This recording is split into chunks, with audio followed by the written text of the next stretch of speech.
Les scandales sont monnaie courante dans notre société, surtout en ces périodes de campagne électorale. Mais si l'on crie souvent au scandale, on se rend compte régulièrement que le traitement de ces événements s'atténue et l'indignation diminue pour parfois finir dans l'indifférence avec une sanction très modérée pour les parties mises en cause. Les chercheurs s'intéressent aux mécaniques en jeu dans cette tempérance du conflit et essayent de comprendre pourquoi les scandales finissent régulièrement dans le silence. Je propose d'en parler plus précisément avec la publication du sociologue et juriste Pierre Lascoum consacré au sujet. Bienvenue dans Avis de recherche. Pierre Lascoum est directeur de recherche au CNRS et au Centre d'études européennes de Sciences Po Paris. Il a publié en 2016 un article joliment intitulé « Des cris au silence médiatique, les limites de la scandalisation » dans la revue Éthique publique. Le chercheur commence d'emblée par relever un paradoxe. La rhétorique des scandales est aussi puissante que banale et les effets de la mise en accusation publique sont très aléatoires en fin de compte. Il a voulu mettre en lumière le contraste massif qu'il existe entre la virulence initiale d'une dénonciation et la faiblesse des réactions sociales. Les médias, le public, appellent régulièrement à une sanction exemplaire lorsqu'une situation est jugée intolérable. Mais après une longue période de silence, le scandale n'est plus qu'une affaire, voire un problème technique, et souvent peu de sanctions sont prises.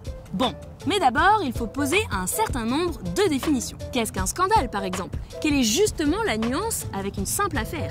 Comme toujours, quand il faut poser une définition dans la recherche, le chercheur commence par rappeler les travaux de ses prédécesseurs. Puis il propose sa définition à lui en se nourrissant de ce qu'il vient d'exposer. Pour distinguer les différentes formes d'accusation publique, Pierre Lascoum a dégagé 4 catégories. Premièrement, le rapport aux normes. La situation qui a été transgressée implique qu'il y ait une règle à violer. Quelle est-elle dans ce cas-là? Quelles limites présente-t-elle? Et s'agit-il d'une transgression volontaire ou accidentelle? Deuxièmement, les bénéfices. Y a-t-il et quels sont les bénéfices et profits illicites engendrés? Et ceux-ci ont-ils causé des victimes ou des dommages? Troisièmement, les responsabilités. Sont-elles établies? Est-ce qu'elles sont attribuables à un ou plusieurs acteurs mis en cause? Ou s'agit-il d'un réseau? Ou bien s'agit-il d'une série de micro-choix à l'enchaînement imprévisible? En gros, peut-on parler ou non d'intention coupable? Et enfin, quatrièmement, la réaction sociale attendue. Donc, quelles sont les conséquences que devrait générer la situation révélée? En découle-t-il un simple effet d'apprentissage,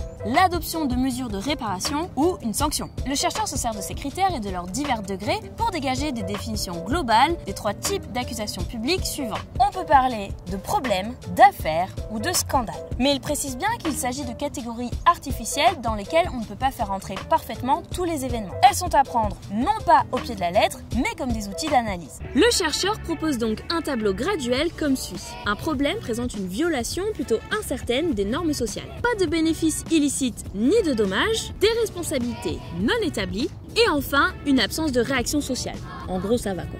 Dans le cas de l'affaire, la violation des normes sociales se caractérise par des conflits normatifs avec des bénéfices dont la légalité est controversée avec de potentielles victimes et dommages, une responsabilité incertaine ou entremêlée et une faible réaction sociale. Du coup... Enfin, le scandale présente une violation de normes sociales caractérisées, une obtention de bénéfices illicites entraînant des dommages et des victimes importants, des responsabilités attribuées et une réaction sociale forte. Donc là, ça craint. Avec cette grille de lecture, le chercheur propose de décortiquer un exemple précis. C'est le cas du dossier Péchinet-Triangle et de son traitement dans les médias, qui, suivant les locuteurs, a été qualifié d'affaire, de scandale ou de problème. Rappelons déjà les événements. En 1988, l'entreprise métallurgique publique Péchinet est rachetée par la société américaine Triangle. Il en découle une importante spéculation boursière illicite. Et il s'agissait de l'une des plus importantes accusations publiques contre l'élite dirigeante des années 90. Les négociations entre les deux entreprises ont lieu entre juin et novembre 1988. Il en a découlé des opérations boursières atypiques, que je ne vous redétaille pas ici, mais qui ont conduit les opérateurs à tripler voire quadrupler leur mise. C'est le journal Le Monde qui a fait éclater le scandale en janvier 1989 en révélant les opérations et gains réalisés par Patrice Pelat, un proche du président de la République alors en poste, François Mitterrand.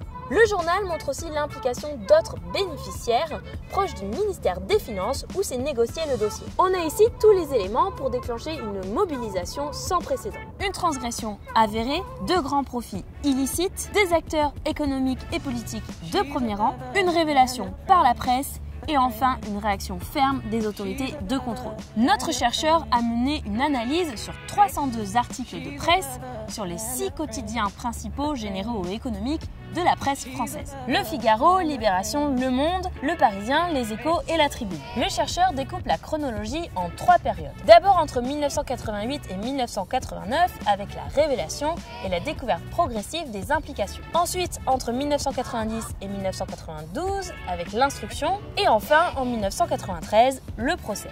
Il met en avant dans son analyse un progressif effritement du traitement politique. Globalement, on constate que le terme de scandale est de moins en moins utilisé au profit de celui d'affaires et on relativise la gravité des faits. Il souligne aussi la diversité de ce traitement en fonction du média. Par exemple, Le Monde, qui a révélé l'affaire, est quasiment le seul à être resté tout le temps sur le ton du scandale. Il met en cause le politique et questionne les responsabilités. Libération a un traitement proche de celui du Monde, mais avec une moindre intensité. Le Figaro et la presse économique, Les Échos et La Tribune ont une approche économique. Ils cherchent à savoir si cette opération financière diffère ou non des négociations habituelles. Le Parisien, journal populaire, utilise une approche individualisante, mettant toujours au premier plan les négociateurs, les responsables politiques et les traders. En conclusion, on constate que chaque catégorie, problème, affaire ou scandale, est utilisée dans les modes d'argumentation, mais aussi que chaque support médiatique modifie son mode d'argumentation dans la durée, en fonction des informations qu'il collecte et des prises de position qu'il retient. Et comme souvent, le terme de scandale qui prévaut au début de l'accusation publique est progressivement délaissé au profit des deux autres. On peut en conclure que la scandalisation n'est au mieux qu'un moment du traitement social d'une situation problématique. Et le caractère transgressif et les jugements normatifs et moraux perdurent rarement jusqu'au bout, même en cas de procès. Bien sûr, la même situation bénéficie de perceptions différentes en fonction des acteurs et du temps qui passe. Pierre Lascoum souligne que la médiatisation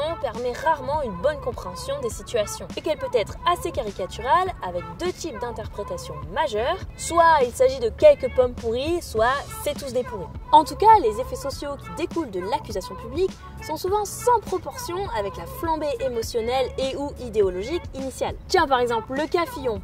Scandale, affaire ou problème? L'avenir nous le dira. Bref, en tout cas, je vous invite à retrouver tous les détails de cette analyse dans l'article. Le lien se trouve dans la description.